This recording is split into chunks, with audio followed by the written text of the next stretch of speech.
name is Angelo Lyons. Thanks, Mom. And I am here today to talk to you about angels in disguise.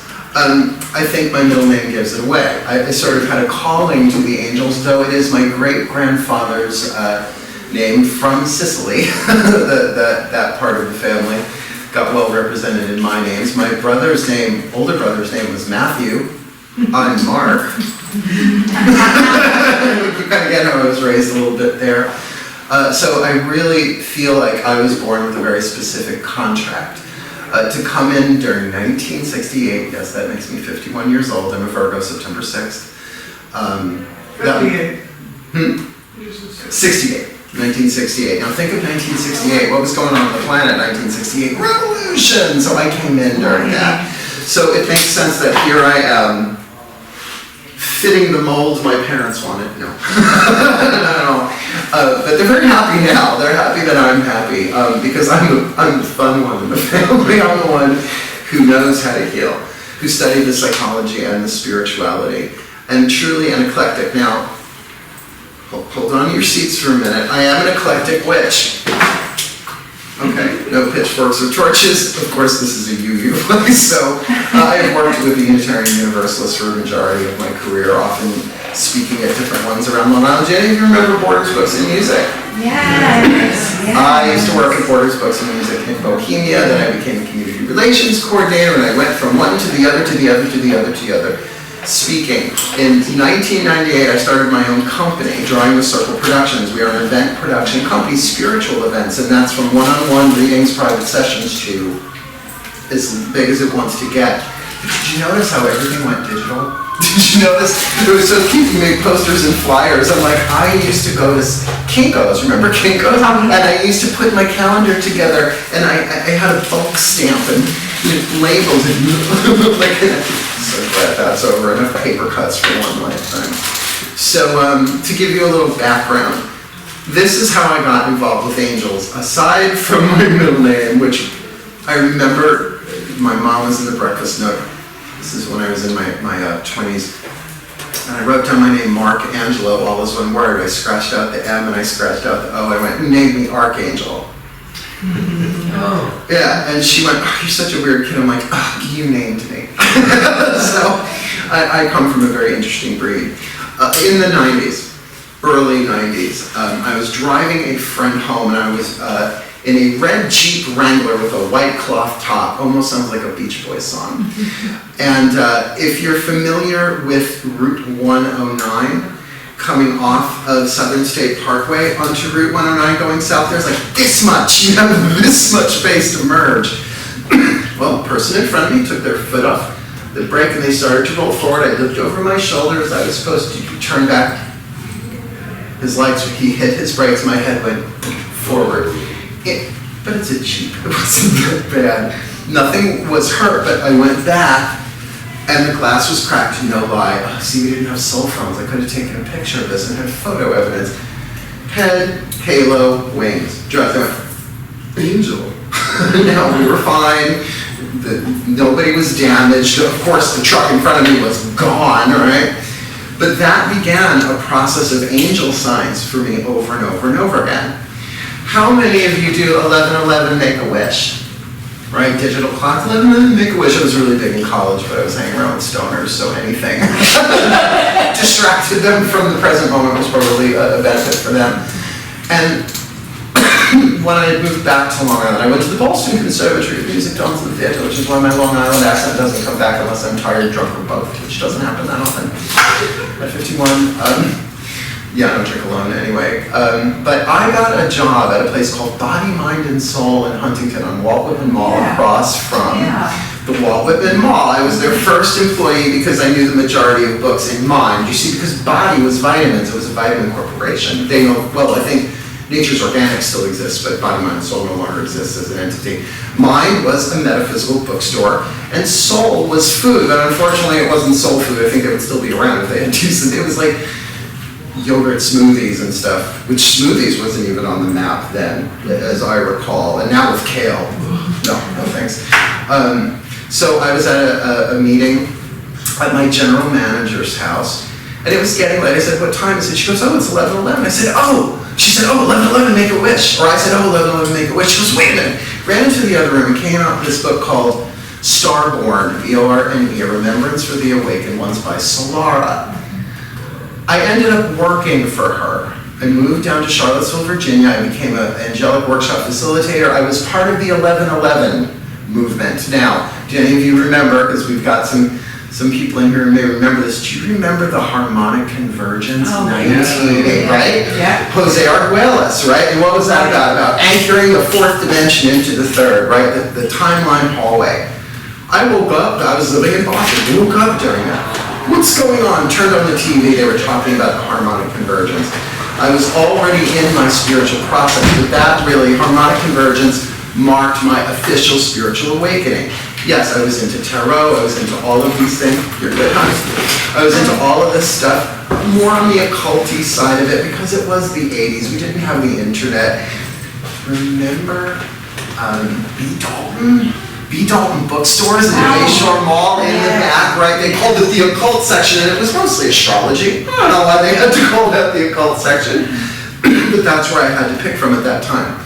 Well, so I ended up meeting Solara at a New Life Expo. New Life or Whole Life. Penta Hotel at the time, across from the Penn Station on Setauket Avenue. Is it still the Penta? It was a Ramada. Name change, yeah. And she essentially challenged me to come to what was called the Angelic Reunion, which was a week-long workshop series down in Blowing Rock, North Carolina. Well, my mom didn't want me to go, but I was 19-ish, 20 years old, so I'm going. Train, plane, automobile, got my way there, and really came back from that experience, again, working at Body, Mind, and Soul, and started teaching what was called Angelic Techniques, a 12-class series every Monday night. 2 hours teaching what I had learned. About a year or so after that, well, actually, it was right after that I met and married my first husband. Sorry, ladies, I'm gay. Couldn't tell from the jewelry. Sorry. Oh, womp womp. It's all right. Well, at least you know you're safe, gentlemen. Sorry, I have to keep this stuff light. Angels have wings because they take things lightly. But then over the majority of my career, I've really seen an evolution of the metaphysical spiritual community, for better or for worse, light or dark, not just on Long Island, but kind of around the country. I haven't traveled too much. I went to Canada for a bit to teach. But that's the context that I have, that going back to Jose Arguelles, right, the harmonic convergence. This planet has held a dimensional spiral for a very long time of third dimension, right, in the lowers. Right? What's geometry? What's one dimension? Point. What's second dimension? Line. What's third dimension? Cube, right? So we're used to the illusion of separation in third dimensional consciousness. Hence war, crime, poverty, illness, that everything in a third dimensional patterning has an opposite. Now, people have said to me, well, if we came from oneness, why did we come down here just to establish oneness? And here, I'll give you the best example I have. Because you can't taste the Starbucks when you're one with it. You can't smell the rose when you're one with the rose. There's no objectivity. You need subject-object. But you also have to know that the fourth and fifth dimension have been on this planet for a very long time. Fifth dimensional consciousness is the realm of the angels, the higher selves, unity consciousness. I could have been a comparative religion scholar. It's just the idea of working in academia would be like nails across a chalkboard for me. This is my kind of teaching. But I did study the Yoga Sutras of Patanjali. I did study with the Ashaya monks. I studied over my career a lot of Eastern as well as Western. Like, everybody thinks yoga now is about wearing tight pants and being bendy. It's like, no, it's the science of union, right? About becoming one. And then Tantra, thanks Sting, oh, it's sexual yoga. No, that's not the foundation of Tantra. Tantra means weaving, right? So how to weave yourself back into unity consciousness with another or completely by yourself. So, that fifth dimensional consciousness has been on this planet, but it's always been one person here, one person there. I love Jesus. Right? Gandhi. I mean, we all know the men. Name me a woman, right, that in history, why? Well, the men have been taking notes all this time, right?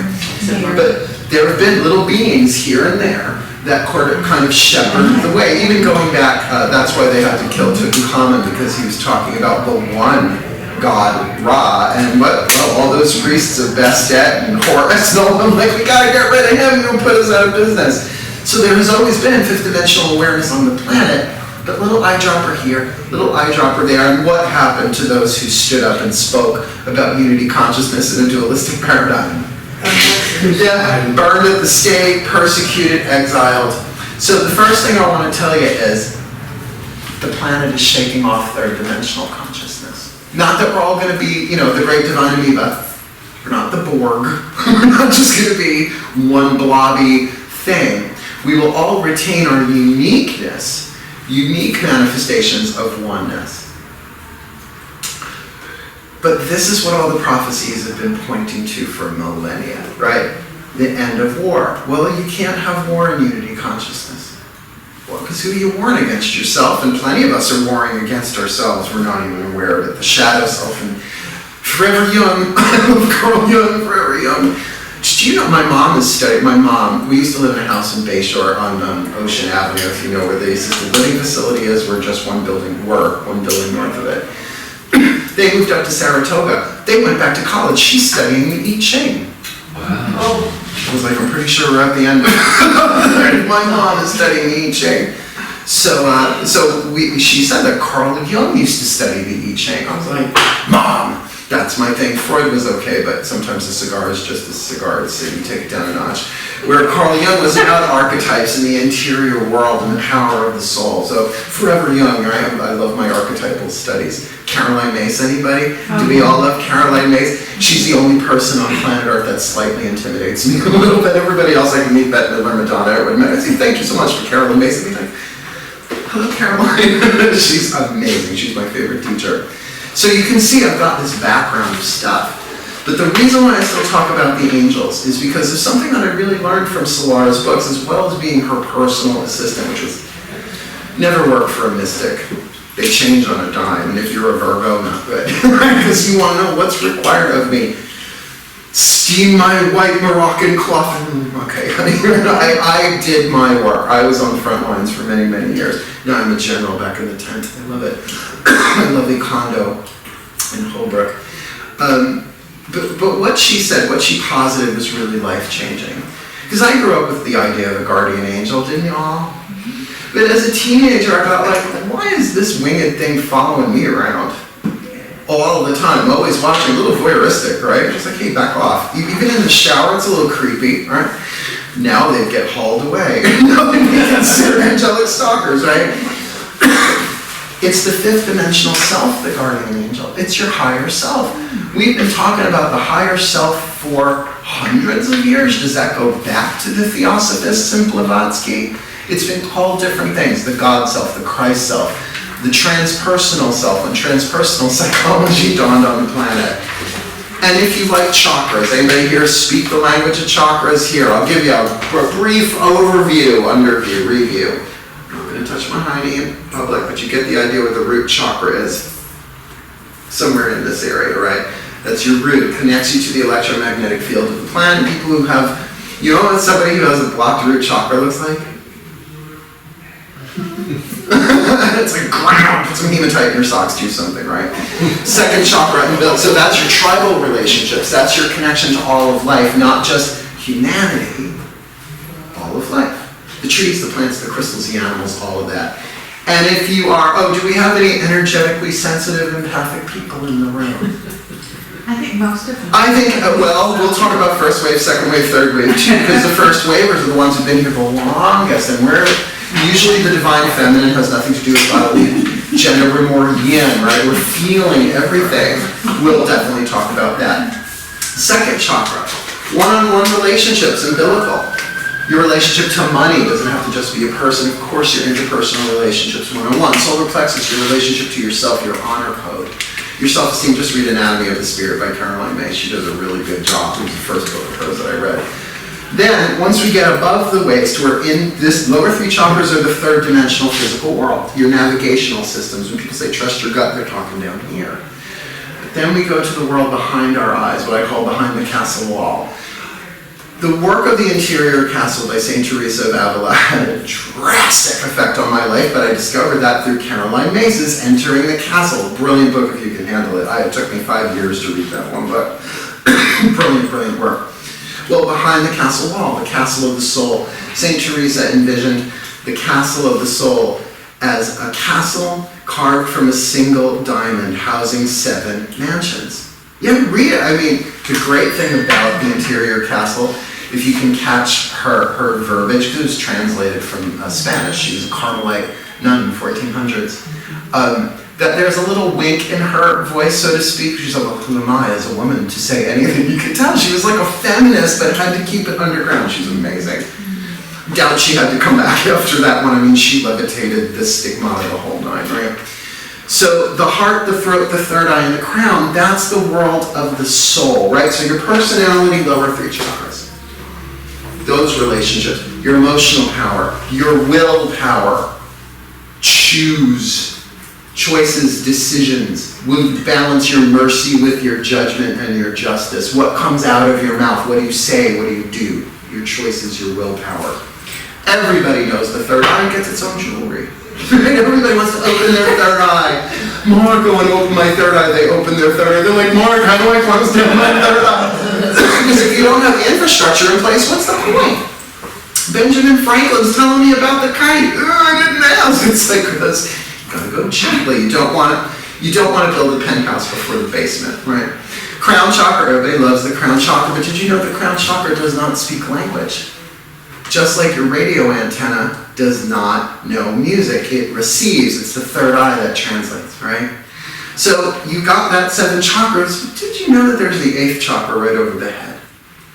The star center, the soul center, the upper room. I've heard that called 10,000 different things over my career. To me, that's the home of the angels, the 5th dimensional. So if you look, you got 3rd dimension, lower 3. 4th dimension is time.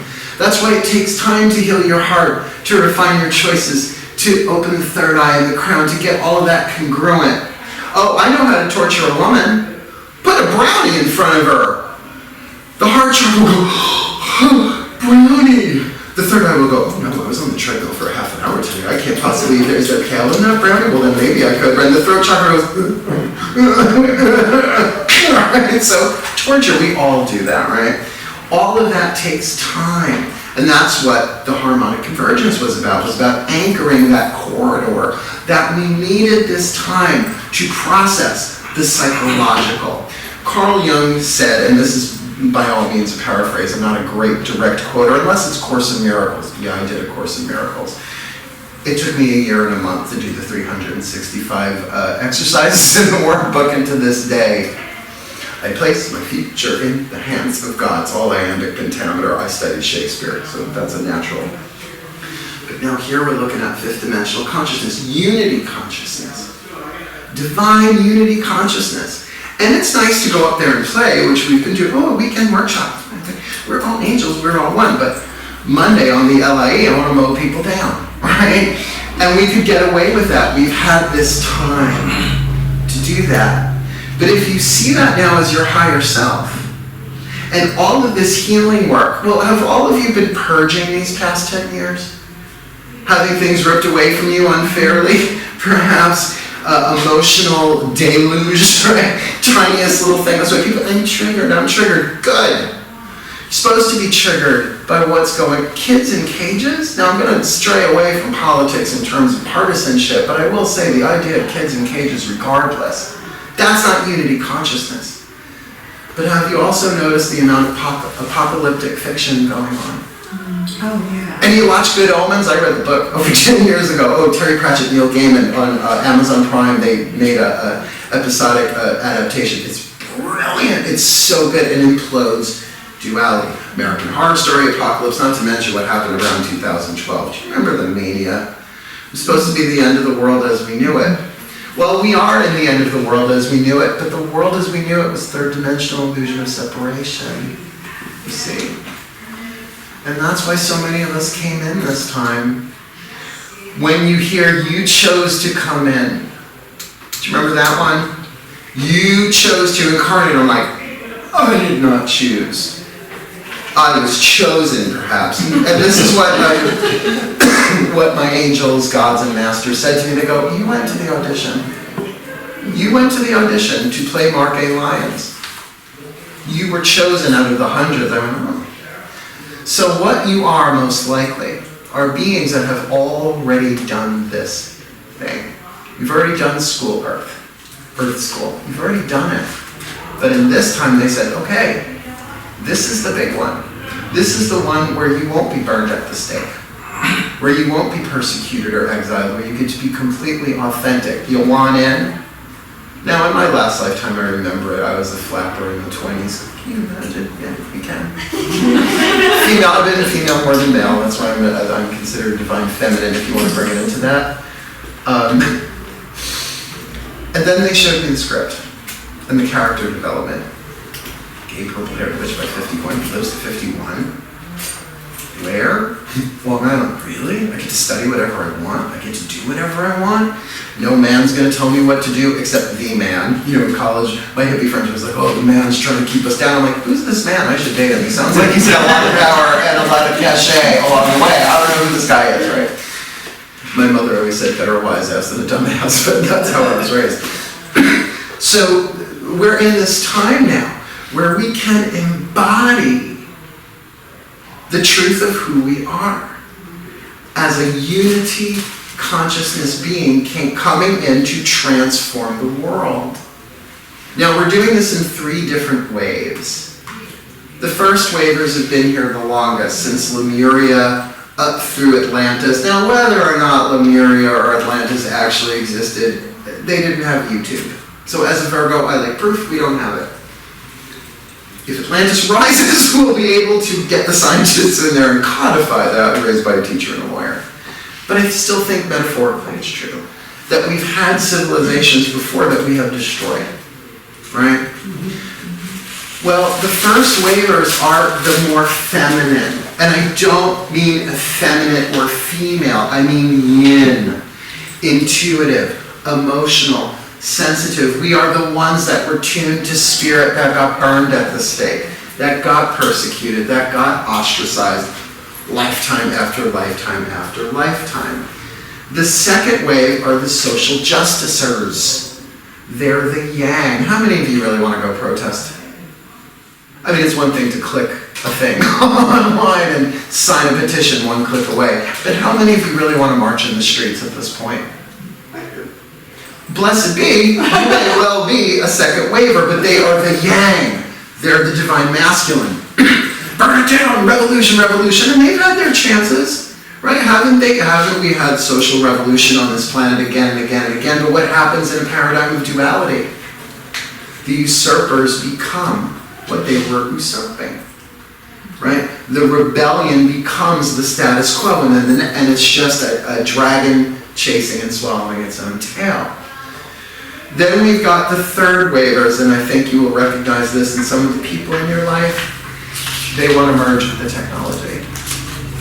They just don't want a smartphone, they want the memory chips in their own heads, which is so George Orwell, I can't even, but you know, they don't need to force it.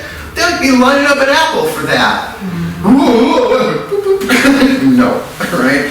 I'm a good old first wave. Our job, what we came here to do, is to be the open-hearted, to feel everything.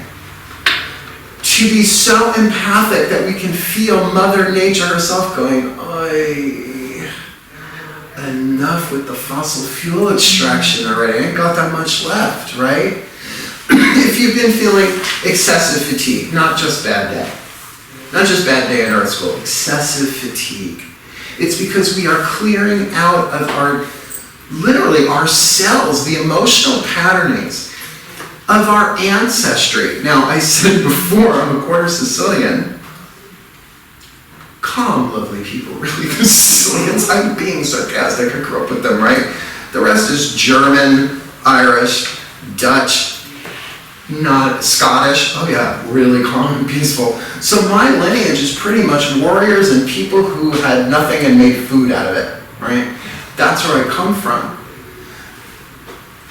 That as the fifth dimension is anchoring, I want you to think of it, oh, remember those old-fashioned orange squeezers?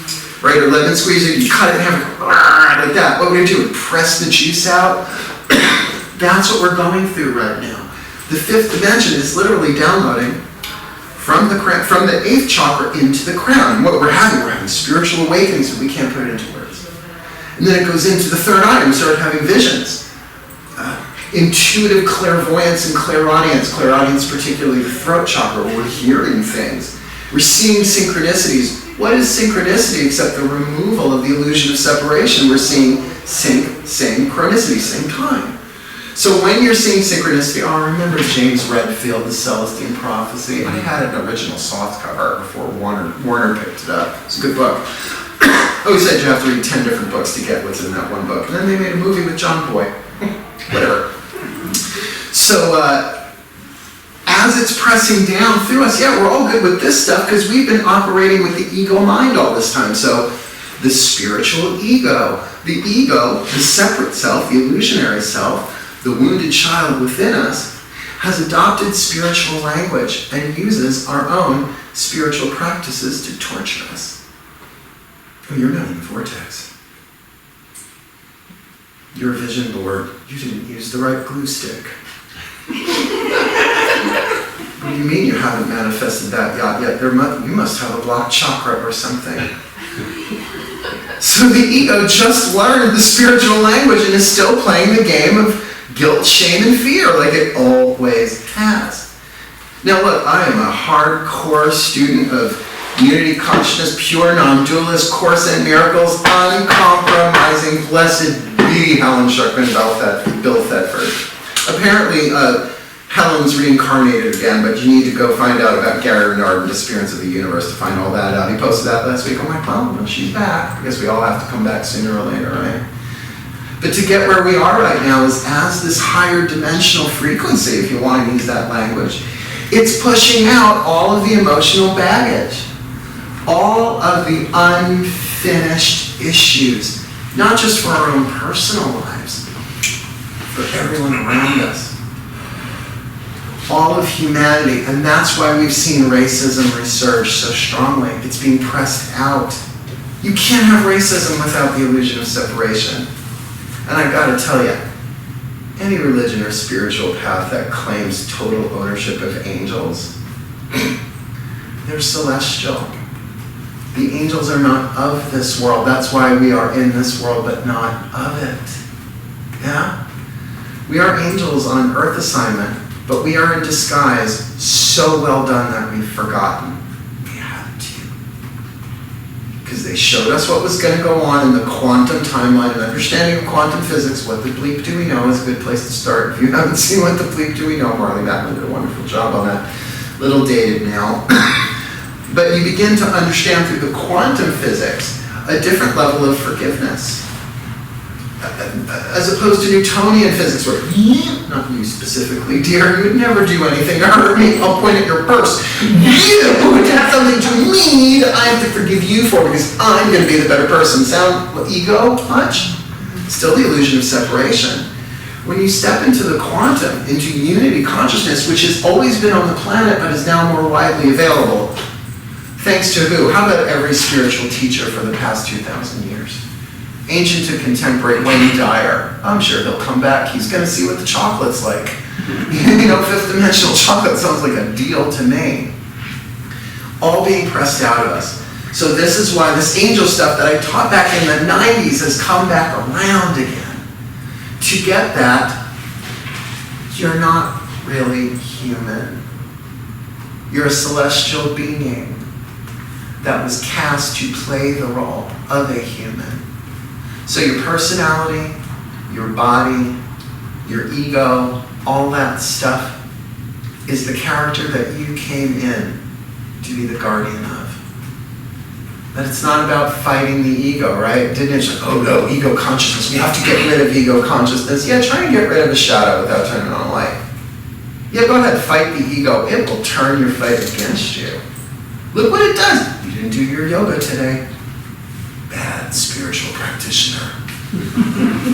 Pretty much judgment, right? Isn't that judgment? Don't you need, well, do y'all remember the Garden of Eden? I don't. It's a long time ago, but what was the name of the tree? Does anybody know the name of the tree with the apple? Of good and evil, which means dualistic consciousness. Now, I had a monk tell me, just spit out the apple already. I was like, oh, we have to choose that. Little by little by little by little by little. So the work that I'm doing with people, it's live like here, on camera through YouTube or elsewhere, private sessions, is helping people understand that nothing is a mistake. All of the hardships that you've been through in this life, past life, interdimensional whatever, I'm still not really into UFOs and ETs and that stuff. I'm like, I'm from New York, can we just keep it with the humans right now? I'm not really interested in spaceships, not my thing.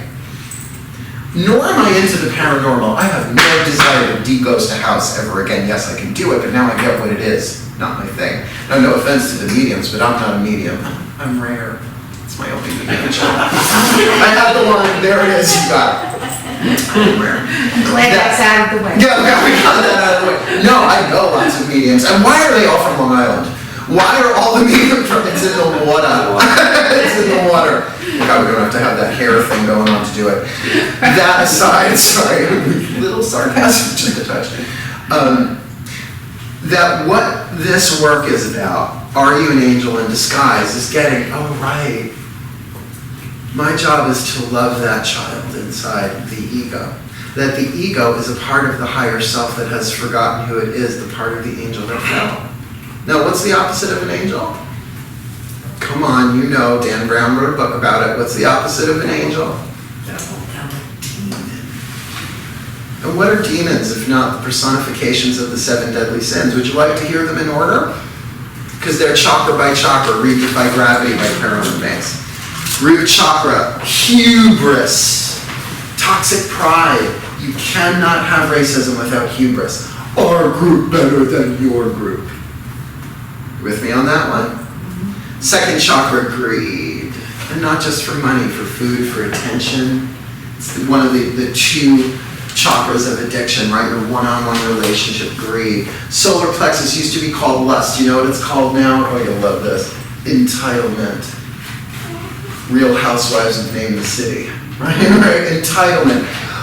And what people don't get is people use their own suffering for entitlement. Well, I've suffered long enough. I deserve. I have removed the word deserve from my vocabulary. Worthy of, sure, but deserve, you know how toxic that is. Oh, it's now look, nothing wrong with the kids on the planet. God bless them. They want to save the planet, and I want them to save the planet ecologically and all that. But we deserve. I'm like, oh, darlings, you're not going to get very far with that. We are worthy of, we're all worthy of a healthy planet. We're all worthy of love, but deserve, can you feel that? Solar plexus. It violates the honor code, your personal power. Heart chakra, wrath. Now, wrath, you think of wrath as picking up an axe and chasing somebody, keying their car. But have you ever seen somebody do wrath like this? Just the devils in their eyes and in their heart, right? These are the shadows. These are the deadly sins. Throat chakra, gluttony.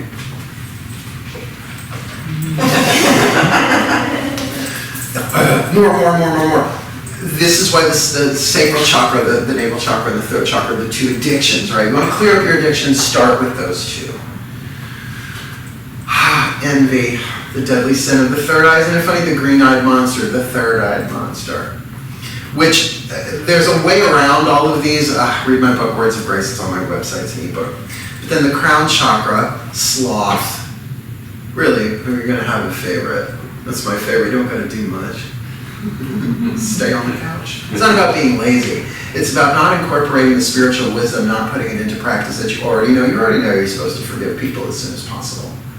But our paradigm of forgiveness based on Newtonian illusion of separation has been a little toxic. What the Course in Miracles calls forgive to destroy. Oh, I'll forgive you, but you did it. In the quantum, that doesn't wash anymore. So what being an angel in disguise is not about a rigorous spiritual practice. In fact, the simpler the better. We're all one. That's enough. Do you know what the word angel means, by the way, in the original Hebrew? Messenger. Messenger of light, shining messenger. So what's light? Truth. What is enlightenment and truth and meant? What are we all made of? Remember E equals MC squared? We're all made of the same stuff. Energy. Energy, right? Light. I am the light I am. There's your affirmation and the only one you need. I am the light. I learned that from a brilliant Hay House author named Matt Kahn. He's younger than me. He's wiser than me and he's funnier than me, but he's bald. I'm from New York. I definitely got the East Coast covered in that sort of snarky style. I mean, my family, it makes sense, right? I am the light I am. That you are now we're in this point of where we have to embody it, where our conduct, what we say and what we do, has got to be in alignment with the highest truth we are aware of. That's how you anchor it. It's not enough to think it. There's a reason why people get turned off by the phrase thoughts and prayers. Prayers without action or what? Prayers without works or what? I forget the exact term, but it's like they're... Faith without works. Yeah, faith without works. It's meh. Or if you like Natasha Lyons, go watch Russian Doll. Brilliant Netflix series, very much about unity consciousness. Unity consciousness is making its way into the media, for sure. But it's blowing up things as it goes. And that's why in the prophecies, this phase we're in is called the time of pulling of hair and gnashing of teeth. Have you noticed? So it's not that we're in the worst times the planet has ever seen. It looks that way. And of course, if you're only taking it through the news, what are they putting the happy stuff on there? There ain't no time for the happy stuff. It's like, let's really zoom in on this one horrible thing that happened, right? Necessary to an extent to at least diagnose the problem. But if you're feeling powerless and you have no desire to pick it, burn down the Bastille, as it were, talk about a repeat, then this might be a key. This might be a thing along the way. To get to know the truth of who you are through a very simple process. Used to be called Ask Your Angel. Do you remember Alma Daniel? Do you remember all those angel books? Oh, the great angel book deluge of the 1990s. Messengers of Light, Terry Lynn Taylor, and oh my God, there was a woman who used to come to the borders and she would tell you your angel's name, which used to crack me up. Your angel's name is Joe. I'm like, hey Joe, what do you know, right? That the very first technique that I do in the extended workshop, which I'm going to do with you today, is called receiving your angel's name. Now you can play the guardian angel game, where you say, okay, I'm going to pretend I'm in the third dimensional still. Oh, angel, oh, the concierge. Can you get me a parking spot in your Stop and Shop, please? I don't feel like walking today. And if you do, you do, and if you don't, you don't. And if you do, oh, my angel heard me, and if you don't, oh, I guess I didn't ask right. No. Sometimes the highest and best for you is to walk the extra 100 feet. Right? That this world is not about getting what you want. It's about fulfilling your role in the divine plan, which is quantum in nature.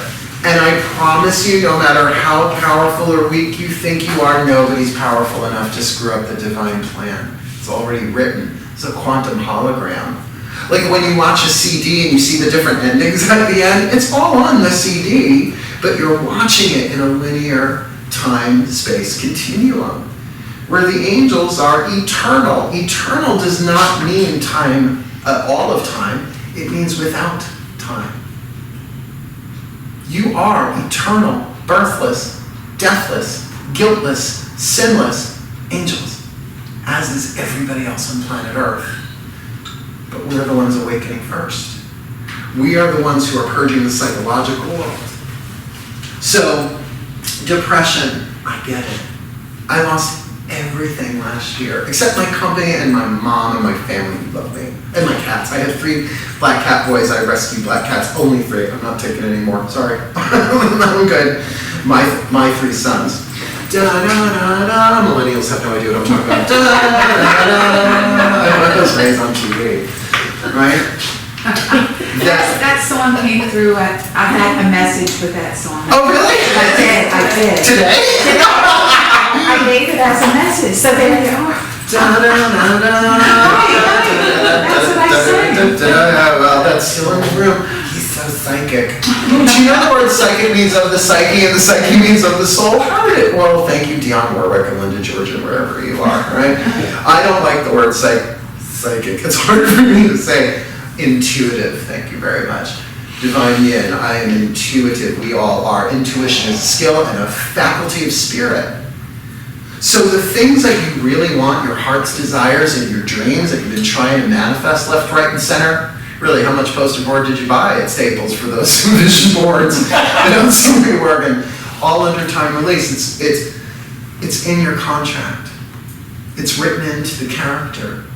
Don't give up on your dreams, your heart's desires. They're what you came here to do. But you've been trying to do it how? Alone. The dictate of the ego, the separate self. Oh, I have to do more yoga. I have to drink more kale. I'd rather be nibbled by mice. I have to do spiritual waterboarding on myself. Hey, have you ever rebirthed? Well, that's fun. Rebirthing. Ooh. Sandra Ray Leonard, or talk about emotional exorcism where helpful, but outdated. A lot of our old spiritual paradigms, it's not that we're destroying them and putting them away, but it's like they're being purified into higher, simpler truths. This is what angels do. Oh, there's a war. May all beings be blessed with peace. You infect the quantum field. There are children in cages. May all children be blessed, free, safe, and with loving families. Angels are messengers of light. Light is frequency. Light is truth. You're taking fifth dimensional energy down through your chakra system, and as you bless this world silently, look, I'm a witch. I got tools. I don't need the jewelry. I'm not giving them jewelry. This was a bracelet that I repurposed. Isn't that pretty? My guides. Who knew I had jewelry maker guides, right? That every blessing you make has to go through your physical nervous system out into the world. Do you get the quantum there?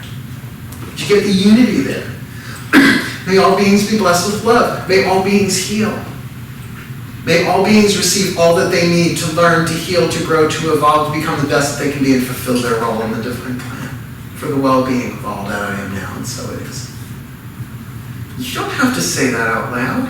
And you don't have to light a candle. Nice. I mean, I can write a ceremony or a ritual. Just give me a Post-it and a pen. I can write you something fancy-dancy with rhyme and meter.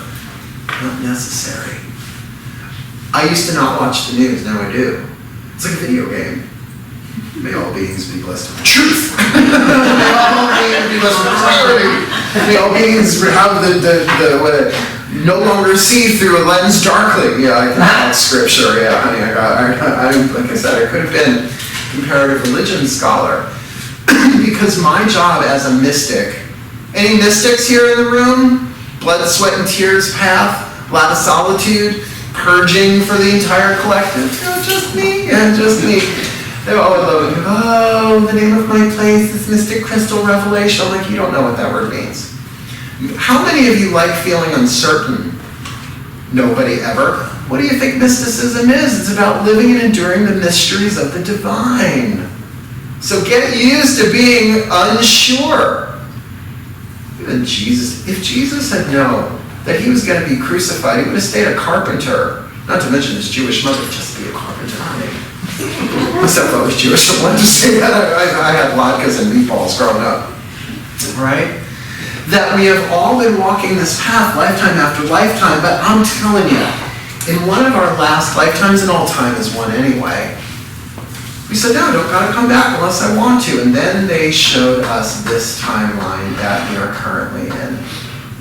That it would be the end of the third dimension and the fulfillment of the prophecies from many different cultures over thousands of years, some going back to the Mayans, some going back to the Egyptians, some going back to unwritten ones. Oh, the Dead Sea Scrolls. The Dead Sea Scrolls, read the Dead Sea. Well, they're not going to give you the direct copy. You're going to have to get a version of that, all translated. And please, you think the game of telephone is tricky on social media. How about after thousands of years of people writing it? not even going into the Council of Nicaea. Let's not talk. Nicaea was not Nicaea. Just saying. A scholar could have been. So what I'm getting around to is I'm trying to give you this solid third-dimensional historical foundation so that you get, it would make sense now that the more and more we embody the truth of who we are, not just in concept, but in action. So the question to ask yourself is, what would love do? What would love do? When you're watching the news, what would love do? What would love do? What would an angel do? What's my role in this, considering that as you heal, all beings heal? That's why so many of us are in seclusion, and why we're not comfortable going out in public. It's not we're agoraphobic necessarily. Some may be. The empathy is too strong. Particularly if you're doing, as I affectionately call it, Reiki, Schmeiki, eggs and baking. Raking every chakra all day long. Well, great. Now you become hypersensitive to everything going on in the quantum, that you can pop up to that 8th chakra and talk to the character you play. In the past year, my higher self, originally the angel name I learned was Elestariel, E-L-E-S-T-A-R-I-E-L. It means the shining star of Archangel Uriel. So each higher self, each angel belongs to an archangelic family, or order, if you like. How do I know this? I translated the name, Elestariel, Ariel, the feminine form of Uriel. The shining star of Uriel, that's interesting. And then I started researching Archangel Uriel, the angel of clairvoyance. I'm clairvoyance, and the teacher of magic to men. I teach magic. Virgo, Capricorn, Taurus. I'm Virgo. Didn't know that when I got the name. But when I started communicating with my higher self, I was expecting something a little bit more formal. Hey kid, my 5th dimensional self calls more clients. Kid, hey kid, how you doing? Not so well. I'm scared. That inner child of mine that remembers subconsciously every hurt, every pain, every wound, every abandonment, every rejection, every abuse. But to find that because of the quantum, that child, that ego child, that wounded child, is everybody's wounded child. So now what I do, and I'm going to show you how to do this by the time we're done today, I pop up into that 8th chakra, and I hold that kid in my arms, and I tell him I love him. I love you. It's okay. It's okay that you feel separated from the rest of the world. It's okay that you want to burn down the house. It's okay that you don't want to get out of bed today. I love you. I love you. Thank you for being judgmental. How many of you are trying to be non-judgmental? How's that working? I've been trying to tell people, I'm from New York, honey. I live 2 seconds. Here's what I've learned. Here's what I've learned. You know what judgments are? They're seeds of intuition like gold covered in lead. Now, I talk alchemy a lot. I like the language of spiritual alchemy. So what happens now as spiritual beings, we have to be all polite and correct, we got all these rules. A judgment pops up and go, no. That's the child inside of you trying to tell you something. But if you can't get past the lead, you won't get to the gold nugget of intuition. So this is what I do when I get a judgment, because honey, you can watch my eyes roll. I can hear my mother's eyes roll from Setauket. Oh, dear God. Really? Chakra bracelets? Millennials. Now, in that is a judgment, right? Pure third dimensional judgment. But when I go to that child, it's okay, honey. It's okay, you don't have to like that. It's all right, thank you. Thank you for that judgment, right? Like the critic self, thank you. Thank you. That voice of that child just wants to be heard. And then what happens is that leaded film around it burns off, and the judgment goes, something's off here. Something doesn't feel right. That's intuition. That's coming from your soul. That the ego, the wounded child, the inner child, is a part of the angel that has forgotten who it is. So you were chosen to play the role, to love, that child, not to heal that child, to guard that child. It is the love that heals the child. And that's what being a messenger of light is. Because guess what happens as you do that? Your vibration gets so high, the energy field never stops healing, even when you're asleep. But when you are unaware of it, it triggers other people's shadow. Have you noticed? Thanksgiving with family, anybody? Okay? Where your light becomes antagonistic? What do you mean you don't want to take a side on this? Don't you know? Ego, facts and figures, darkness.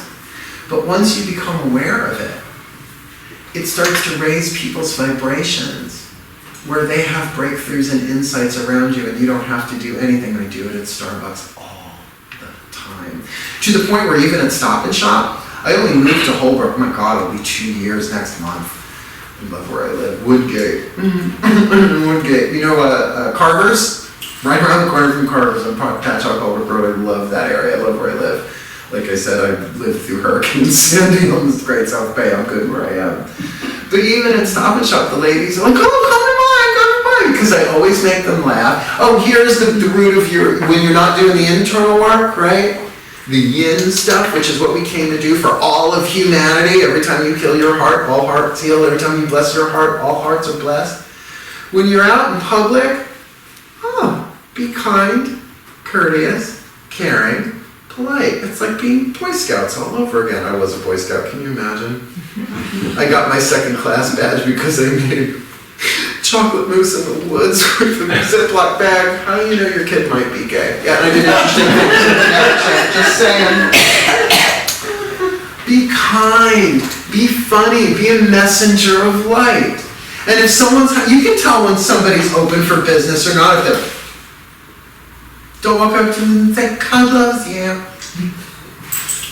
It's going to just ricochet right off them. What I do is like, you okay? You're right? You need anything? I'm like, okay. But most of the time, like baristas, don't screw with baristas at Starbucks. They will shift you from calf to decaf. I know! This is treason! Sacrilege, right? Every Starbucks barista that has ever crossed my path was silently blessed, and if I can get them to laugh, I will. I will compliment them. I feed people not fake stuff, not like I'm trying to get an extra shot of espresso, although sometimes they do. That's a nice little perk on the path. But I'm an angel in disguise. In other words, I don't have to wear a halo and all white. I did wear white for you. Oh, thanks. Sort of. Nothing like an H&M, right? Like a little H&M here and there. Aren't we glad for stretch denim? See, the millennials did have a contribution. I tease them relentlessly. By the way, this past Mercury retrograde, they brought me a son from a past life. I am now the proud divine mother of a 28-year-old with a master's in chemistry. I know how to work my coffee machine. That's pretty much it. So even my soul tribe is coming together, little by little by little by little. Now I love my family. They're as sarcastic as you get. I love the edge that they gave me. They're funny, they're wise, they're witty. They're never going to watch this. I wouldn't say the most heart-open people until you really get to know them. Like a familia, if you're blood, that's one thing, but still they'll cut you to shreds at Christmas dinner, right? That I'm attracting my soul group. How many of you want a soulmate? I want my soulmate. Where's my soulmate? How many of you have heard the term twin flame? As if soulmate weren't enough. Now you need a twin flame. All of that's been turned on its head. You've all had soulmates and twin flames through your whole life. Twin flames are relationships that are turbulent and transformative. They burn. They teach you how to love yourself and how to heal yourself, and by contract, they can't give you what you want. Most sitcoms are based on twin flame relationships, but by the end of the 30 minutes, all is well. That happens in fiction. Soulmates are satisfying. You help each other heal. You're true partners in that sense, and you think that's just romantic, sexual? No. My mother's my soulmate. Yes, we had some twin flame moments growing up. I don't blame her. I was a handful. I'm the youngest. By the time I came around, they let me juggle knives. They let me read tarot at age 12 for fun and profit, right? We did the best that they could. But now my mom's my soulmate. But I give thanks for all the twin flames that I've had. Oh, liars, gypsies, tramps, and thieves. Thank you, Cher. Liars, deceivers, backstabbers, cheaters. When my new book comes out, Frank and I were talking, my next book, my first book out, it's called Words of Grace from a Professional Witch. Don't let the W word fool you. It means wise person. I could have studied etymology, not entomology, that's the study of bugs. Etymology, the meanings of words. Witch means wise person. It's gender neutral, warlock. Thank you very much, Hollywood, for that word. It means oath breaker. I don't break oaths. I certainly don't break vows. But medicine person, if you like, shaman. But it's Western Celtic European, that word. Well, Words of Grace saved my life because I was writing it before, during, and after my last dark night of the soul. And let me tell you something about dark nights of the soul. You never felt so abandoned by the divine before in your life, where everything in your life is reduced to rubble. It is the most powerful spiritual transformation that pretty much sucks beginning, middle, and end. St. John of the Cross, who wrote originally the poem and then the treatise Dark Night of the Soul, read it. Know that he was imprisoned at a point in his career, and his cell was under a latrine. Talk about a crappy day in Earth School. And yet, he forgave. Yet he forgave. Yet he stayed to his path and wrote a treatise, let alone the poem, that though we feel completely abandoned by the divine, we are sitting in its very palm as we go, and we still are, and to this day, while the whole world is going through dark night of the soul. So guess what we are? We're the first wave. We can do it from our living rooms. We can heal, we can pray, and whatever emotions come up, if you're feeling it, you're healing it.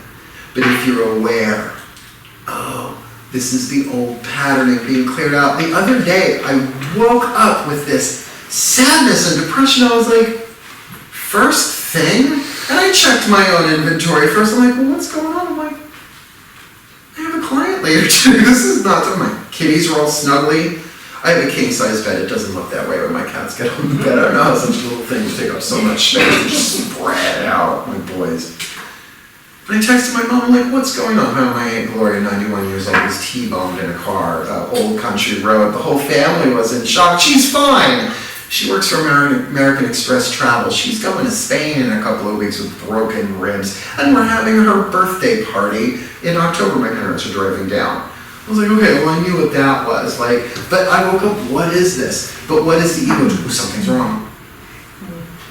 Our fault. Our fault. Our fault. What did I do? What did I do? What did I do wrong? What did I do wrong? What did I do wrong? We diminish. That's the role of the ego, is to separate. And the brighter the light is, that's why you don't try and beat it up. You don't try and banish it. You go, it's okay, honey, you didn't do anything wrong. As powerful as we are, we can't screw up the divine plan. Notice that your energy field, as you keep evolving, is going to get wider and wider and wider. Right? Do you remember when the etheric body was just this? Right? The aura. Oh, I see your aura. What about when your aura is 1,000-foot radius? And you're going through Stop and Shop. Oh, it's great fun for me as a clairvoyant. I'm like, see that one? She's cheating on her husband because her husband's cheating with that guy over there. I don't say it. Excuse me, miss. Pass the butter and your husband's cheating because you're cheating. No, I don't do that. You gotta pay me for that kind of information. Pay first, PayPal, thank you very much, right? I'm joking, but I'm kind of not. That your own spiritual gifts, like how many of you are trying to develop your spiritual gifts? Spiritual gifts are not things you receive, they're things you give away. The gift of blessing. That's in the Course in Miracles. Read it. That's in the end part, the manual for teachers. That your love is your spiritual gift. Bless the world silently. You do not have to walk up to a flower with somebody. This is not 1968. I love you. Are you kidding? A millennial will report you now if you do that. They're so sensitive. Oh, it's okay. Blessed be. Bless them all. Bless their tender newborn hearts. I'm just a little salty because I've been doing this a long time, and I have seen people take the most brilliant spiritual techniques and turn them into prison devices, torture devices. Clearing my chakras with bleach and a wire brush. Really, that's a bit much. Now, Reiki aside, it's supposed to be light. It's supposed to be light. Where's the safe space within yourself to cry when you need to cry, understanding that 2% of this is me, the other 98% is in the collective unconscious and is purging through me. The world is like a pressure cooker, and guess who the valves are? First wave. So here we are taking meds. Now, don't go off your meds. Take your meds, ease off them, work with the doctor, all of that stuff you gotta do. Because that's biochemical. You don't want to just absolutely change your biochemistry. But I can tell you from personal experience, my angels will absolutely attest to this, because then we're going to go into practice. We'll do some Q&A first. That after crying jags, that seemed like they could last for days, but they lasted minutes. Such intensity. Did you ever cry where it comes out vertically? Just the heartbreak, the devastation. Afterwards, you're lighter. You're unpacking the emotional baggage, not just that. How many of you at 5 years old dealt well with rejection? Can you imagine? Father, I think you're projecting your abandonment issues on me. If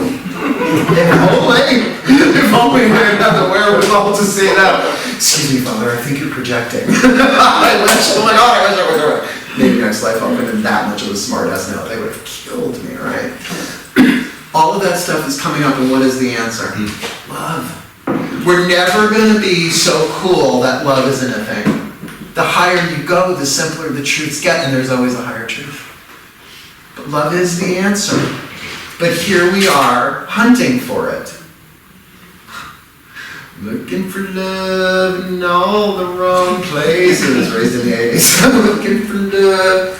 Woke up in nubs. Eddie Murphy. This is what the angels are. That's their message. The message isn't work harder. Do more yoga. Drink more kale juice.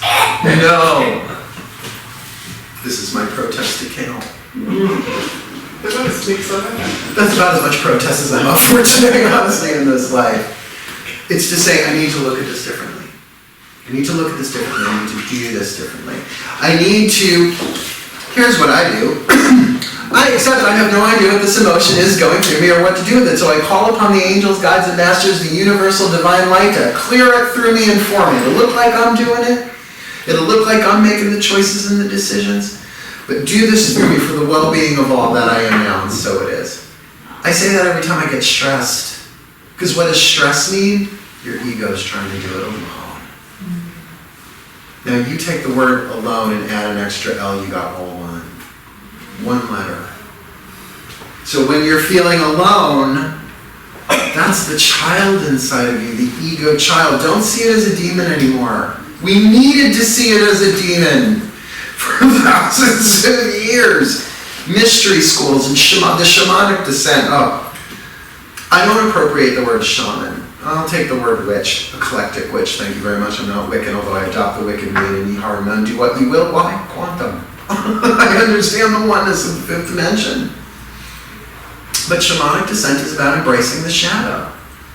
The mythology of Ereshkigal and Inanna going down into the underworld. You know, the underworld wasn't always called hell. Then they named it Hades, who's the god of the underworld, who is, by the way, the bringer of peace, the ender of pain. Husband to Persephone, who has a couple of more days as summer lady until she reigns as queen of the underworld for 6 months. I like my Greeks. I'm always down for gyro, hummus, love that stuff. And because I'm Sicilian, what are the chances I got some Greek tea? They're considering, there are men in my family, we don't talk about it, but they have the flat noses. I'm like, Africa much? Yeah, they don't like to eat so much at Christmas. That's smart enough. But that we are all one, holographically. This racism thing is boiling. But the only thing that's going to heal it is kindness and reverence for all life. Fifth dimensional reverence, the grace of reverence. The grace of humility to know that I don't know what's going on, but I'm willing to be shown. Because the ego, the limbic brain alone, is going to come up with a reason why things are happening. Because that was necessary when we were hunting and gathering in the jungles and we heard something. Now it's like your credit card bill comes in, you're right back in the jungles. Right? That's the stuff that's coming up to be healed. So for the past 10 years of all the purging that we've been through, We're now in a place of redemption for 10 years. And it's so funny, Archangel Uriel is the Uriel of redemption, stands outside the gates of Tartarus. You know, hell was supposed to be rehabilitation, right? Wild up fire and flame, alchemy, to burn off. It wasn't supposed to be eternal damnation. That's not my people. That's not where I come from spiritually. Because we're all eternal beings. Of Course in Miracles says the Son of God cannot sin in a dream. Unity consciousness. So what are we waiting for? We're waiting for the angels to come and save us, but we're it. We've been waiting for the second coming. He already came. It's us. We are one. I am the light I am. Any questions? Yeah. Okay. One thing that always puzzled me, Carolyn, not me, lots of people, the one that channeled Course in Miracles. Helen Schuckman. Why with all that they're doing, why would they be so physically ill? Oh, because physical illness is scripted. Look, can we all just say blessed be to Louise Hay? You can heal your life. Very pivotal work. I had the Rainbow book in soft cover. I mean, I've been doing this a very long time, right? But that last part of the book was necessary. Well, Heal Your Body was the original, just the charts. But the ego grabbed a hold of it and turned it into, all illness comes from negativity. Does that explain Helen Keller? Was she that much of a toxic brat that she knocked out her own ability to see and speak and hear? No. That was written into the script. That was fate. You know what fate is? What's written in the script. You know what destiny is? What you do with it. She taught the blind to see and the deaf to hear. It's not even, Liz. That was Saturday last week. Oh, I'm just picking up on all the vibes. Y'all need to smudge then. Just kidding. I can't wait till Febreze comes out with a sage scent. Just walk around the house and aerosol yourself with sage. Just get yourself a little sage oil in a spritzy bottle, although my cats take off when I do that because waterphobic. But does that of course we're going to manifest illnesses if that's what's scripted. We know that coming in. And there's infinite quantum variations too. So, well, you could say, well, Jesus was crucified. What was his problem? Right. You know, he could have done something else. He didn't have to go to Jerusalem that weekend. Bad weekend in Jerusalem. You know? And he knew. He knew. And what did he say even in the garden? Don't you love that I'm a witch that can speak New Testament? Yeah. What did he say in the Garden of Gethsemane? Father, no, I'll do it in my version. Dad, I really want to do this. Crucifixion sucks. I really want to do this, but if it be thy will be done. Spiritual surrender. Spiritual surrender now doesn't mean I give up. It says, all right, it's a game, let's play, you show me. All right, it's all a quantum map. That my choices and my decisions are only navigating in the moment cannot screw up the divine plan. So if I get illness, just another thing to love and heal. This is what I learned. I see you. I'll get to it for sure. Oh, no, please, I just... Oh, I thought you were going to... I'm just like that. This guy, Matt Kahn, he said, just love what rises. Whatever rises up when you take a moment, breathe. It's, I love you. It's okay. I love you. We'll get through this. I'm here. That's the big one for the child that's been abandoned. I'm here. And I said, I don't care what happens in this relationship or this economy. I'm not leaving you again. Now that I found you, forget it. I'm here. I love you. And we're going to give you a little direct experience of that before we're done today. Cool. Any other questions? Yeah, thank you for that. I'm involved with some people who are very sick and a lot of suffering. Yeah. Unfairness on every level. And when you're saying, it's your thoughts and everything, that sounds so indicting and everything. It's not loving. Right. It may be true, but is it helpful? No. Ooh, isn't that conduct? Well, in a past life you probably stubbed your toe and that's why you're such a... Yeah, right. It's like, whoa, spiritual ego. That is the spiritual ego. What you do is you say, I am so sorry. Is there anything I can do to help you? Yes. That's what angels do. Angels don't give you a lecture on why you're ill. Right. So, the lesson is acceptance. But rather than say, I accept, because I used to do, I accept this, I accept that. How many have ever dealt with a screaming 5-year-old? I accept your anger. okay. It's okay. It's okay for you to be upset. Now, it's like, the wheel popped off my Tonka truck. You know you can pop it back on, but until they let go of it, right? You can't help them, let them freak. It's okay. It's okay for you to be upset. Why? Because you're upset. That's what love does. What would love do? Now, you're not going to nail that every single time, so what are you going to do when you miss the mark? Which is, by the way, what the word sin means. It's an archery term. It means you just didn't hit bullseye. You sinned to the left, you sinned to the right. That's all it meant.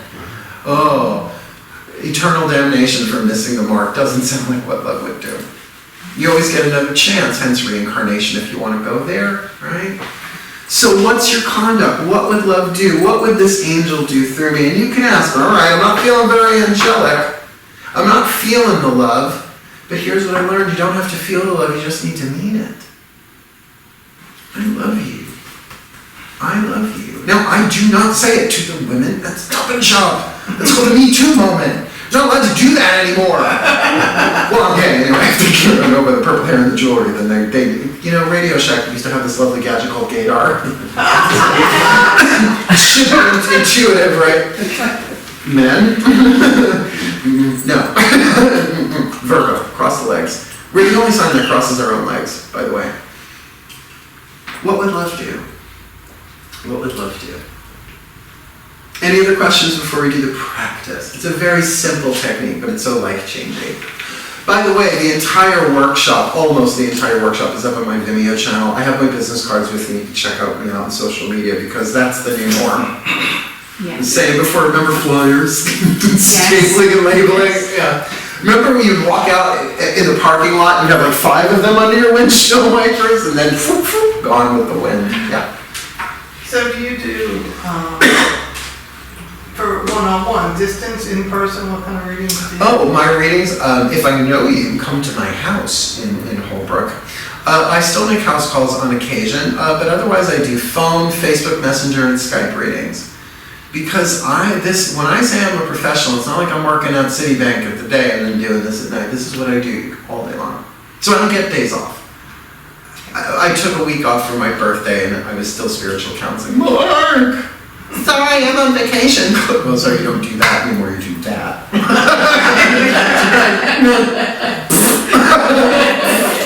Not now. Not today, Satan, not today, right? It's really just about doing the best that you can without beating yourself up about it. So when I sit with somebody, whether live or on Memorex, you don't hear that anymore, live or online, my spiritual practice goes into play the night before. May this be the best reading I ever done.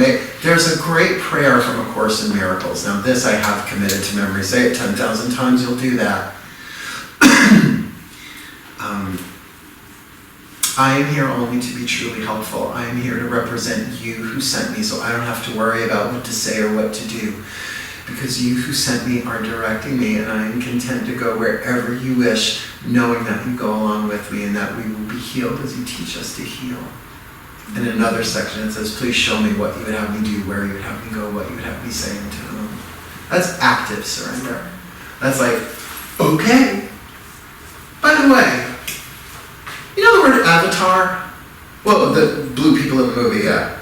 But you know what the word means now, right? What an avatar is in the digital world, like it's the character in the game that represents you. The original meaning of the word avatar meant an embodiment of a divine being. This is a virtual world. This third dimensional paradigm is the illusion of separation. It's a big old video game. No wonder the kids want to play video games. They're trying to wake themselves up. This isn't real. What happens when the avatar dies in a video game? Start over. It's an interesting way of looking at what's going on this planet. So when you're watching the news and you go, hate. You go, it's okay, honey. It's okay. It's okay for you to hate that person. Oh, I just wish they'd die. That's okay. Because that's not just you. That's in the collective, but hate's not the answer. Because what's underneath that hate of that person is fear. Fear of torture, fear of, name it. It's okay, I'm here. I love you. I will guard you. It's something my mom said back in the original Gulf War. She goes, oh no, if there's a draft, I'm putting you and your brother in the back of the truck, we're moving to Canada. Like, that's how I am with my kid. I'm like, oh honey, anybody comes for you or our cats or mom, then they will see the claws. The name is Lyons, by the way. Cool. Do we have another question over here, I thought? Yes. I'm not sure what this means, but I hear this on occasion. I'm with someone and I see what's going on around the world, or I might mention this person lost their husband or child or something, and sometimes people will say, well, everything is in the divine plan. Well, it is. Everything is as it should be. But that's true, it's just not that helpful. irritates the hell out of me when I hear that. Yeah, and it should, because that means that your suffering was preordained. Well, it was. But I gotta tell you, I'm gonna quote Marianne Williamson. This is way before she got involved in the government, okay? I love Marianne Williamson. I met her. God, she's this tall. She's a teeny tiny little thing with hair and makeup. So powerful. I love her. She was my introduction to Course in Miracles through A Return to Love. I had it in hardcover back in 1989-90. Brilliant book. I still recommend it to people. Yeah, I'm not going to talk politics in this forum. But she said the days when everything goes your way and everybody agrees with you is not necessarily the day of your greatest spiritual growth. And it's true. That suffering is necessary to trigger and bring out the stuff that needs to be healed. That I have been to hell so many times. I own a rental property there now. Do you know what I mean? But doesn't that make me a little easier to talk to? Like, people don't even know me. They walk up and they spill their guts. Why? Because I have survivor of way too much. I'm not big enough t-shirt. And I'm not even counting anymore of how much I've been through. It's alchemy. There is no alchemy without lead. There is no healing without toxicity. So here we've been. Oh no, gotta be spiritual. Make sure the chairs are in alignment. Make sure, okay, where's my pyramid hat? Face north. Yeah, I lived through the New Age 80s and 90s big time, right? All these rules to abide and obey. Where love is the answer. That as we keep going higher in consciousness, it's just going to get simpler. But here's some Course in Miracles. Simple need not imply easy. Love one another. Done. How we doing with it, right? It's like not so simple. Simple need not imply easy. Yeah. I think it was Doreen Hershey that told me this. I asked a question, this is on the fate and destiny thing. Is it written like, solidly written like your expiration date? Oh, no, because this is why I suggest study quantum physics. Now, not the math part. As soon as it goes to math, I get a headache and pass out. But every time when you're given a decision, yes, no, or maybe, whenever you choose yes, another quantum version says maybe and another one says no. But that's the game. If you've ever played a video game, you know it's all programmed before you even turn the thing on. But it looks like you have free will, but you end up where you're supposed to end up on time anyway. That if the gods want you to turn right and you turn left, that's okay. They'll just give you a couple of more lefts because 2 wrongs don't make a right, 3 lefts do. Wow. I know you all went, wait a minute, Brent. Oh my God, that's correct. You all did that in I felt that. Right? So you can't screw up the divine plan in your life, but into each life some rain must fall. Here are the wounds we're healing. Abuse. Some people have not been abused. I haven't met any, but not everybody has been. How about neglect? It's toxic, quieter brother. So we all have wounds of abuse or neglect. How about codependence? Now, codependence, I read Codependence No More by Melody Beattie. That was all about alcoholism. Now it's like the moment you're too clingy, you're codependent. Wow. But codependency is just as much as an addictive soul wound as anything else. But maybe somehow you avoided being abused, neglected, or codependent. Everybody has a wound of loss. Nobody gets away without the wound of loss. Why? Ask the Taoists, all that rises fall. Ask Eckhart Tolle. That you're not just suffering for you, you're dealing with the collective pain body. So the point to me of being spiritually awakened, aware, whatever you want to call it, higher vibrational, this or that, being an angel, the answer is love. But as a first waver, a lot of that is done behind closed doors for me. And that's why when people come to me, I will never tell somebody, oh, that's a story you're telling yourself. I want to hear your stories. Your stories are valuable. They're how you're defining it. And me judging you on your stories, that's not what love would do. I would say, and I'm completely present. And I have people tell me the same damn story over and over and over again. It's like, that needs to be heard.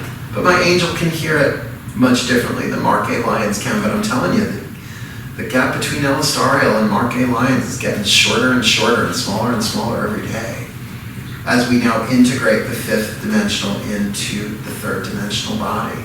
It's not easy, but we're not in it alone. In fact, we're all in it together, because there's only one. Yeah. Let's do a practice. Please get yourself comfortable in a position you can stay in for a couple of minutes. This won't be terribly long. Semi-meditative, but you don't need to, like chant or nothing unless you really want to. You can even sip your Starbucks if you like. I really should ask them for to support my work.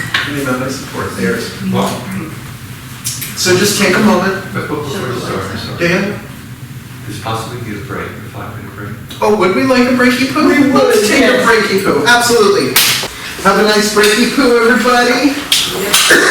Yes, thank you. So we can do this in less than 15 minutes. That's the time I'm allotted, but we'll see how we go. Am I in any danger of usurping the next person's use of this room? No. Okay. No time. You got it. Please get yourself comfortable. In a position that you can stay in just for a little bit. This isn't going to be hours and hours. And I'm going to ask you to do whatever it is that you do when you pray, you meditate, what your spiritual practice is. In other words, we don't have to dive into something completely unfamiliar. So whatever it is that you do, I usually just focus on my breath for a minute.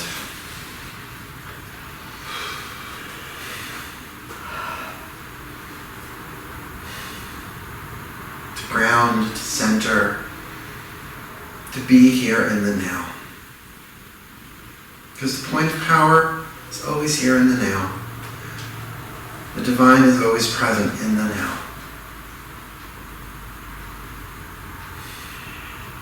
And I call upon the angels, the archangels, all the way back to Source,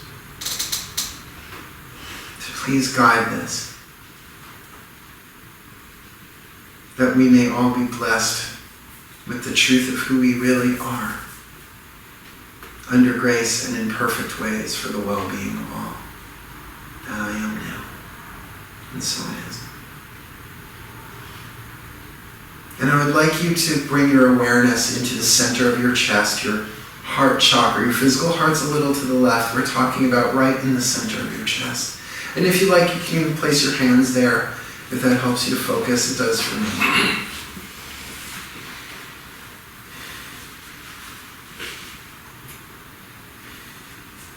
And if you like, as you focus your breath there, you can imagine it beginning to glow. Sort of like breathing on a coal in a fireplace, right? Giving it air. So that we become very gently heart-centered, heart-focused.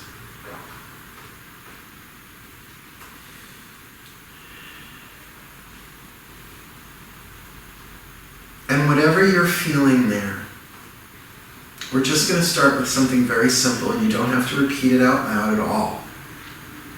Just say, in some way, hey kid, I'm here. It's okay. It's okay now. I love you. I'm sorry it took me a while, but I'm here. So we're going to call in some help. And while you're continuing to breathe, I would just like you to gently imagine up in the sky, way up in space, is a star, your own personal star. golden white light, however you want to see it. But as you picture it, just imagining it, you don't even have to visualize it. It sends down a column, a shaft of pure golden white light, in, down, around, and through you. Your own personal spotlight.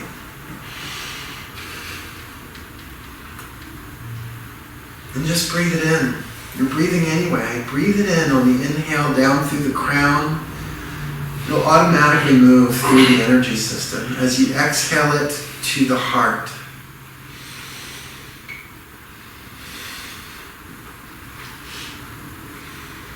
Right, so we're just breathing down that golden white light down through the crown, the third eye, the throat, and the heart. And imagine it bathing your heart, blessing your heart, enlightening your heart.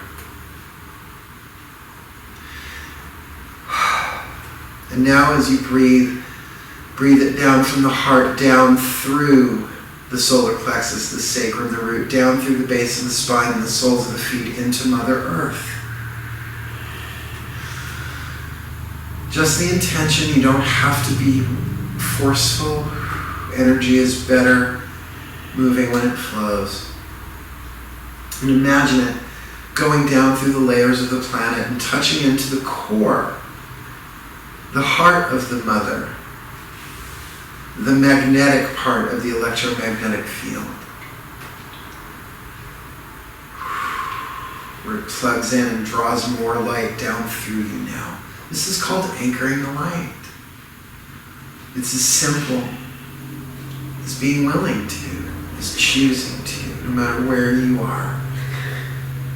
Just breathe down that light, plug it into the planet, the heart of the mother, as she now returns a silver sparkle up this channel of golden light, like carbonated bubbles, like champagne bubbles of silver and blue, dancing up through the layers of the planet, up through you, up through your head, up to the star above, completing the circuit of heaven and earth.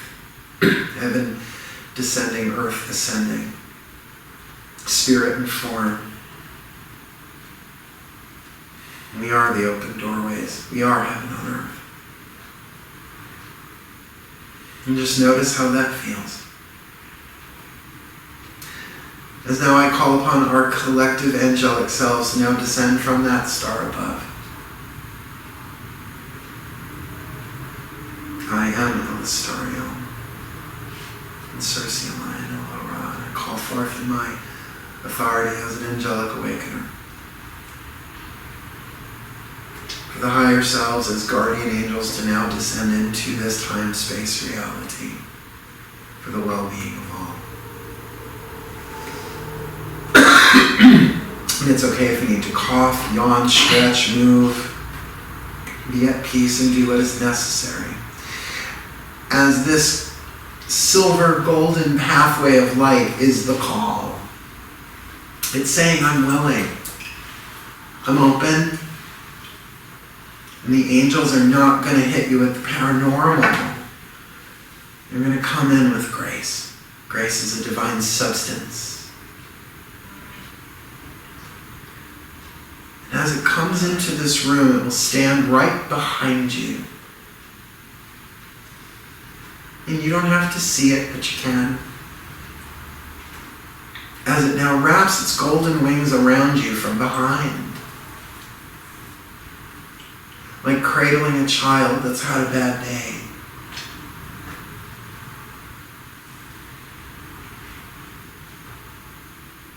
And in your mind, just say hi.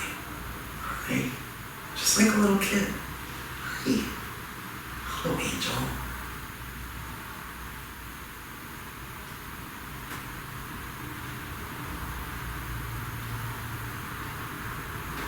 And now, we're going to keep this very simple. I'm going to ask one question through you to that angel. And I'm going to say the same question 3 times. Angel, what is your name? Just listen.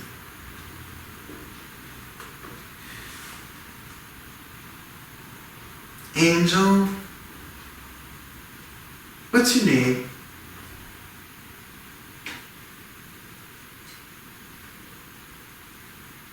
Last time, just to make the third time the charm. Angel, what is your name?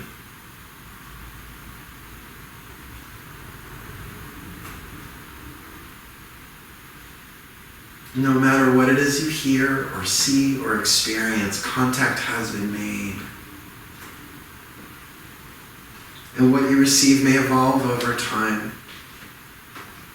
Because the angelic self can be like 10,000 volts and our nervous systems can be like 9-volt batteries. They don't want to blow you up.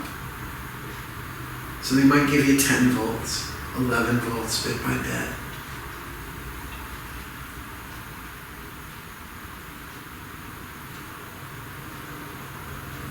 And now let that angel in. Breathe it into your body. It's your angel. This isn't some separate being. This is your connection to the divine. The you that has been you behind every life you've ever had. The soul, the spirit, call it what you like. The real you, without gender, without race, without age, the eternal you. Made of light, not of light and dark, but the great light from whence even the illusion of separation emerged. Wholeness.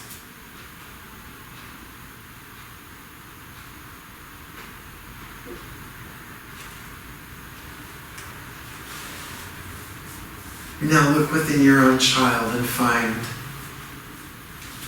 in your heart that child, that ego, that heart that fears, that's unspiritual, if you want to play it that way. And just try these words silently. I love you, little one. I'm so sorry you've suffered.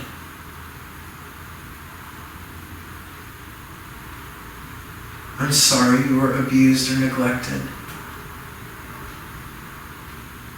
I'm so sorry if you were codependent or depended upon in an unhealthy way. I'm sorry that you have lost and experienced loss.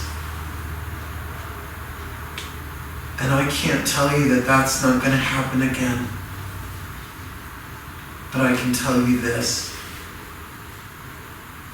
Now that I know who I am, who you are, who we are, you'll never be alone again. So you get to feel whatever you want to feel. It's just my job is to make sure you don't act on it. That when you're sad, feeling destructive, feeling angry, you're allowed. It's okay for you to feel all of it. But my job is to hold you behind castle walls. To love you, not to heal you, not to change you, but to love you. And I love you. It's okay you've forgotten. We all do. I forgot. Please forgive me. Because maybe I learned some things along the way that were helpful, but that I forgot about, like inner child work or therapy. But we're in a new place now. Much simpler now. I want you to tell me how you're feeling. I will listen to you now. It's okay. What the world considers judgments, I'm here for. Thank you for your judgments. You're trying to protect us, but sweetheart, that's my job. I appreciate. Thank you for trying to protect us by pointing out what's wrong, who's bad, who's evil. And I will take all that into consideration and trust that you're trying to guide us here. So I will never judge you again. I will always love you, but I will determine what action we take. Because what would love do? Love would hear you. Love would hold you. Love would honor you. Love would care for you and guard you and guide you. And every time I love you, every time I bless you, all beings are loved and blessed. So you are part of not just my mission, but part of my path. I can't get home without you, and I will not leave you behind. Little by little, you will learn to trust me. Because so many people have said I love you and then turned around and did very unloving things. I get it. But that was their pain. That wasn't your fault. It wasn't really even their fault. It's just what this world has done to people. It's a good thing I ain't people. I'm your angel. I was chosen to be with you, but now I choose. I choose you. And from this moment on, I will do my best, because the will of my heart is to be open with you, with others, with whatever rises from within or whatever shows up on the outside. So I can't do this without you, kid. You're not junk. You're not evil. You're not bad. You've just been forgotten, dismembered. So now I remember you. So I want you to tell me when you're stressed, when you're afraid, when you're feeling volatile, when you want out of Earth School, when you just want to leave it all. And I will hold you, and you can cry. And if we gotta go sit in the bathtub with the shower running so nobody knows, that's okay too. Because I'm going to give you your dignity. But there's really no healing without dignity, kid. But I get to drive. I'm driving this now. Because we have a very important role to play in all of this divine plan stuff. But simpler is better. No more Zen underwater basket weaving healing rituals. No more purging the chakras with bleach and wire brushes. No more spiritual busy work to prove how good we are. We are the light. I am the light I am. There's nothing wrong with you. Nothing that a little love consistently applied can't help heal. And I don't have to always feel it, but I will always need it. I love you. And as for friends and partners and soulmates and romance and money, we'll take it as it comes. But I am your soulmate. I am your soul. And you are mine. You don't have to accept me all at once. But I'm going to do my best as often as I can to check in on you place a hand on my heart and just say, I love you. May you be blessed, my sweet child. May you be blessed with all that you need to learn, to heal, to grow, to enjoy this world, to be the best that you can be, so that we can fulfill our role in the divine plan. And so that the angels, the gods, and the masters may restore what the locusts have eaten. What was taken, what was lost, may be redeemed and replaced with love, with wisdom, with power, and with stuff too.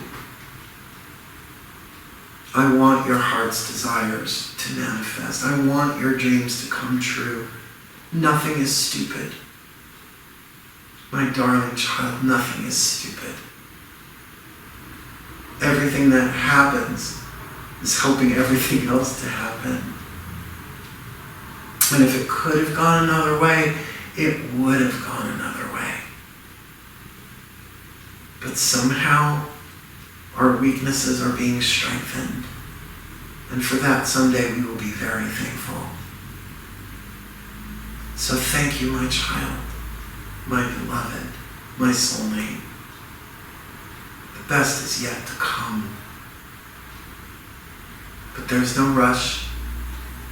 There's no pressure. There's no hurry. I'm here for you and you alone. I incarnated to be you. And there has never been a better role for me to play than your guardian angel, your higher self. Thank you for letting me in. I love you. I love you. I love you.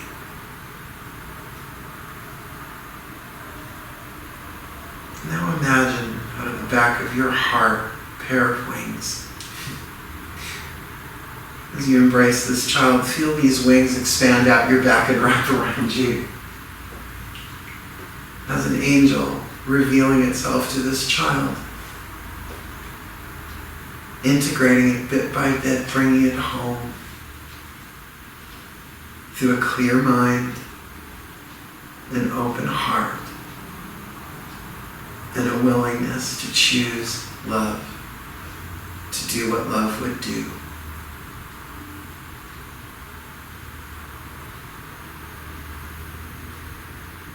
And just breathe.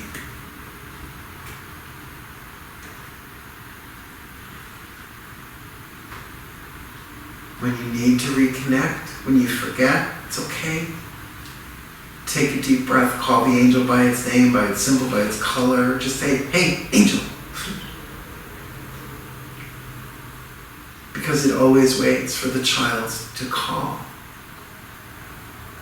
But when the child feels alone and cut off, that's when it really needs to ask. So we ask on its behalf.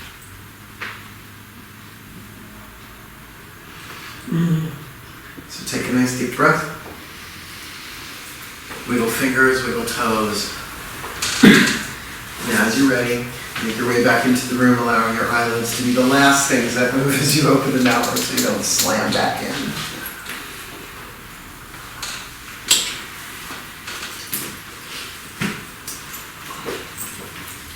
I'll just wait till I see everybody's eyes open.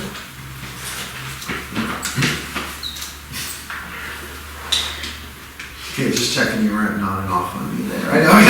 It's like, I will go grab her. So, how you doing? Right? You know, it wasn't lightning, was it? Did anybody, sometimes it is like sticking your toe in an electric socket when you do it, but that means you're ready for it. But it was loving, right? It was gentle. Where we're going to manifest our reality. That's so divine masculine. So it's like, wait, we're gonna yank her right. It's like, ooh, calm it down, divine masculine. How about breathe? How about relax? Isn't the world tense enough? We're the antidote. We are the antidote. Love is the answer. And I know, I was raised with... Do you know the first musical I ever learned the words to? Hair. Okay. I was indoctrinated into that hippie stuff, which is really funny considering my mom went from pillbox hat to tie-dyes like that as soon as she divorced my father, you know? But that's what I was raised in. All that good 70s music, then to be horribly corrupted by the decadence of the 80s, which I don't regret a second of. Then we had grunge. That was fun. Lots of flannel. Yeah. Disco and all of that. Just in our own lives, we've lived timelines. So let's bring that kid along. Your ego's not your enemy. It may seem demonic at times when it's in the fits and throes. You ever been out to dinner with a screaming kid that's not your own? Demon child, give it its chicken nuggets and put it in the closet. Suddenly we're all mommy dearest, right? Well, those days are over, certainly in the public. So let's give that kid its voice, but we don't let it drive. We don't let it drunk text. We don't let it keep cars. We don't let it gaslight. Because the new maxim is, what would love do? That's how law of attraction is working. You know, Matt Kahn calls it the flaw of attraction, which I fell off my couch. I have a big couch, a hard couch to fall off of. But you gotta watch your vibration if you're... And I love Abraham Hicks, but come on. It's a lot of work. It's a lot of self-judgment. It's the ego driving the show. I'm not saying they are, I'm saying what's become of it, right? How do you know you're in alignment with Source? You're relaxed. What's in the flow? I gotta get in the flow! Not like that. It's okay. We'll get there. You're not missing out on anything. See, I'm the youngest in my family, so I was always afraid I was gonna miss out. That's why I work so damn hard. Can't miss out, can't miss out. I'm like, honey, it's alright. There's still more food on the planet. Your dreams are not gonna stop being there. And here's the big message. If we're angels and we're here on earth, Simon, in disguise, by the way, you do not have to tattoo wings on your forehead, just saying. I'll do that. I'll do that for you. I'll do the purple hair and the jewelry and scare the crap out of people until they get to know me. But you get to be covert agents. Isn't that fun? Isn't that more fun? Secret spy, private eye, secret squirrel, right? Just silently bless. So when you see violence on TV or in front of you, may all beings be blessed with peace. By the way, today is International Peace Day. Wow. Yeah, so I caught that on my phone on the way, and I was like, oh, well, good timing, Frank. Put me on the right day. Does anybody else have any questions before we wrap up? No, I'm going to end with a prayer, I usually do. Or I'll just like, yeah, now, questions. I do that to my students all the time. Yeah. So if we got a name of an angel, Yeah. should we do Google? Try I am in the name, like a chant, I am. Okay. Now, I've got many spiritual names. I've got a Sanskrit name, I've got an angel name, I've got a witchcraft name, I've got a divine name. You know what our name is? That's our name. I am I am that I am. I am the light I am. That is what I've been doing. And you know what the great thing about it? Just try it. You want to do a repeat after me real quick? I am the light I am. I am the light I am. I am the light I am. I am the light I am. Third time. I am the light I am. I am the light I am. All of your desires just disappeared because you're deliberately connecting with the one. And boy, can I see your energy fields big time. All your energy fields just went boom. I do the sound effects, it didn't actually do that. Because that's the one. There is only light. It's the E that equals MC squared. So the name is a trigger. Light and sound are the same thing. Well, sound is the divine feminine. Sound is the divine feminine, light the divine masculine. Oh, look where the divine masculine has gotten us. Now we can blow ourselves up in all sorts of genius ways, right? Unbalanced with the divine heart. But I gotta tell you, the divine heart without the divine mind ain't no bargain either. That's love addiction. That's passion. People say follow your heart. Unless you're a homicidal maniac, then don't follow your heart. Right? The angel is all of that. Surprise! The angel is just all of that. Your higher self doesn't have chakras. You need those in the body. The true self is at one with all that is. And isn't it funny, the masters that we've known throughout time, Jesus, Buddha, Moses, and name them. Saint Francis, right? What a sweetheart, Saint Francis. So kind to animals. But we put them up on this pedestal so that we never have to become them. And you know what they all had in common? They were alone and martyred. Why would we? They blazed the pathway. And they're not the only ones. By the way, there are thousands of pagan ascended masters I talked to. The ascended masters started showing up in my life. I knew the ascended masters, but I had that 1980s, 1990s weird channel version stuff of it. Oh, go read some of that stuff, make your hair stand on end. Talking about the apocalypse and the Antichrist and all that stuff. Ruth Montgomery, you want to talk about old channel messages. Whoa, she was good for her time, but we're in a different timeline now, right? They started showing up.